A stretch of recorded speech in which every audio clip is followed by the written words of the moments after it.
Тэгээ би хичээдэг мэдээж сайн одоо хань сайн эцэг одоо сайн одоо хүүхэд сайн дүүнэрээ хаах нь байх гэж бол хичээдэг.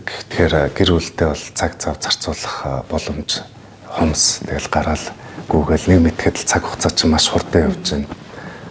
Ерөөсөө ингээл урсаал өнгөрч. Тэгэхээр эргээд харахад бол ер нь хувийн одоо амьдрал ажил одоо ар гэр одоо үнэхээр хаягдсан л байт юм байна. Яг төр зүтгэж явж байгаа хүний хувьд бол эргээд харахад бүгдээрээ л тийм байгаа. Тэгэхээр сайн яг хувь хүний хувьд бол сайн гэж өөрийгөө бол бодоод байгаа. Гэхдээ